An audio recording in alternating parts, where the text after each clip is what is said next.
God help us.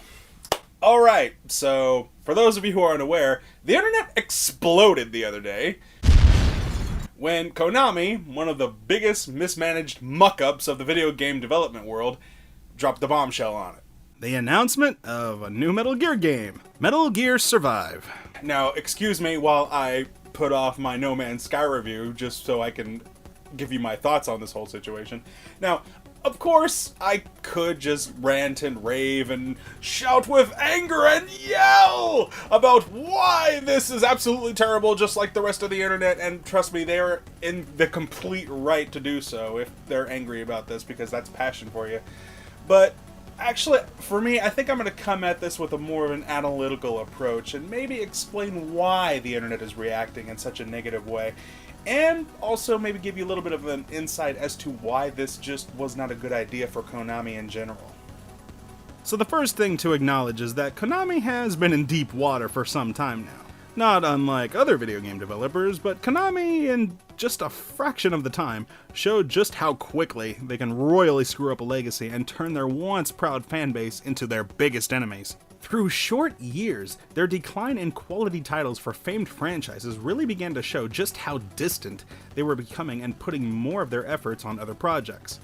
And onlookers could only reason that the company was under new management with new people in charge who really just didn't understand the material they have. Hideo Kojima, who is one of the biggest names in the video game world, has still been working with them and, of course, by fan demand, pushing forward to make what would be his final Metal Gear Solid game, which we all knew would end up being The Phantom Pain. But we also learned all was not well in paradise.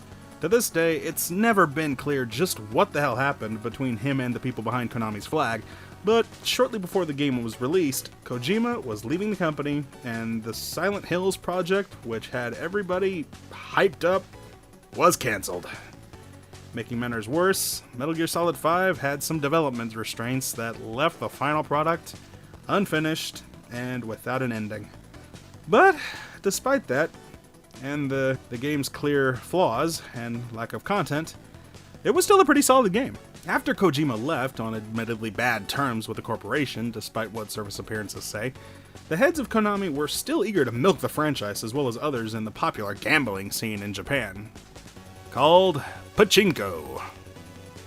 Yeah, this to everyone was the final nail in the coffin. Konami had completely given up, and all of the wonderful assets that we knew about from Castlevania, Silent Hill, Metal Gear, you name it, that were all brilliantly created as video games and using great engines like the Fox engine, were now relegated to crappy slot machines just to take away money from people who were desperate for something that they had nostalgia for, assuming they could have played it at all. The point I'm trying to emphasize out of all of this is to show you just how completely divided the company was with its fans. And to everybody, this was a complete betrayal. You know, there's an old saying that I know. Trust is earned, and distrust is earned. But once you've lost that faith, trying to gain it back can be a very difficult endeavor. And it was only recently that Konami made a statement that they want to somehow earn the trust of its fan base back and do right by us.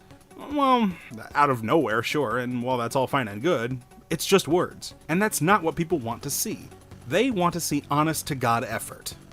And that's what leads us into the subject of the video. Metal Gear Survive. As you can expect, the trailer was met with overwhelming negativity and harsh criticism. But here's why. It's too early. I know, a lot of you are probably raising your eyebrows at me like, what? It's too early. What do you mean by that? What does that have to do with anything? Too early? Like, what do you mean? We didn't want this at all. I can explain this. Even after Kojima left Konami, it was still known that the Metal Gear Solid franchise would somehow continue in some way, shape, or form, with or without him.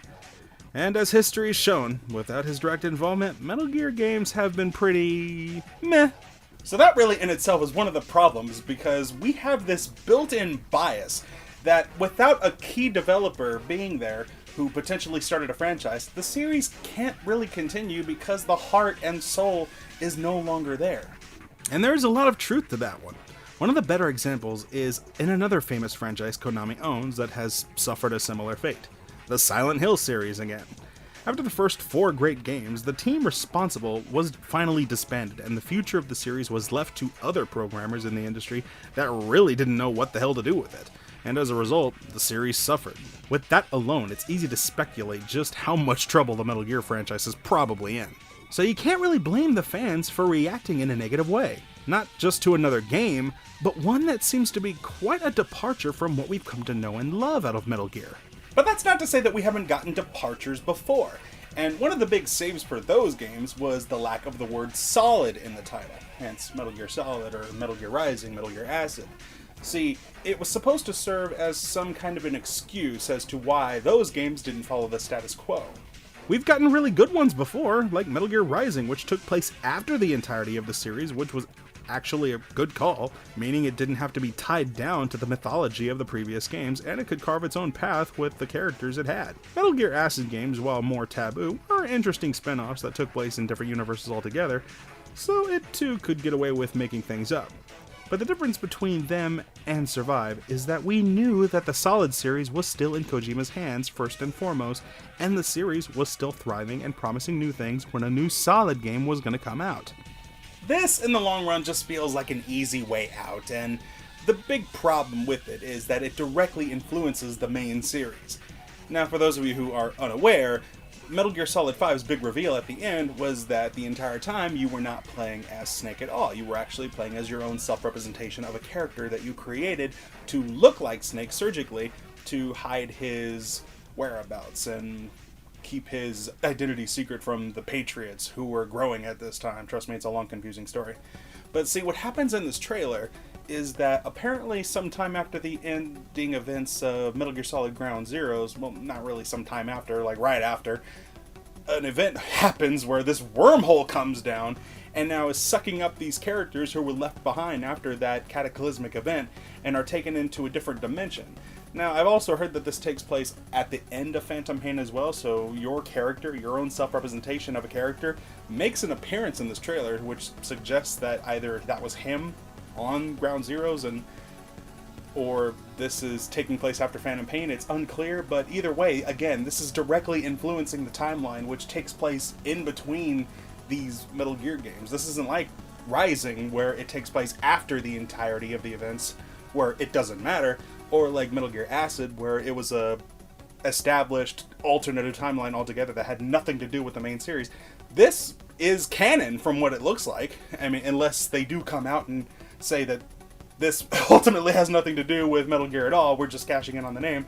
And what it shows is that your characters meet up with these other faceless, unknown characters who are now trying to fight against zombies in multiplayer co-op because for some un-God-known reason. But we do know the reason.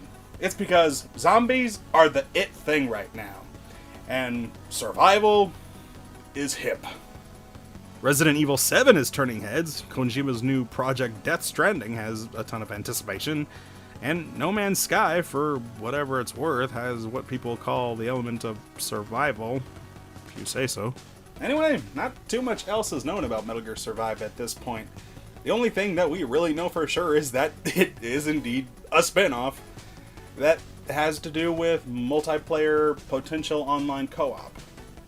Immediate flashbacks to Book of Memories are coming to mind, and trust me, that's not a good sign. This could end up being just a generic dungeon crawler. One of the other big pet peeves is that spin-off games are usually meant to tide you over and hold your appetite for the main course, or just to be a pleasant surprise. And while this definitely did get the surprise part down, pleasant? No. See, I don't think anybody is truly against the idea of a survival Metal Gear style type game, but for right now, this really wasn't the game or idea to focus on. If they wanted to go through with this idea, for all we know it could be a fun time killer.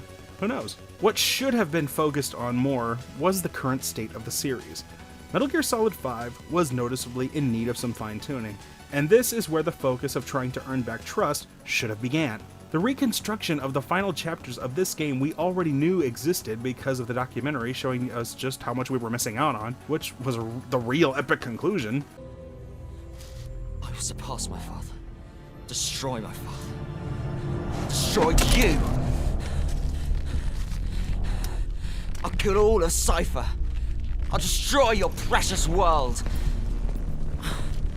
Bringing back the developers to at least finish the job and give us the complete finale and some extra perks to add more replayability to the game for free, and then announcing the creation of this side project as well as marketing it as such, would probably have gotten a much better response.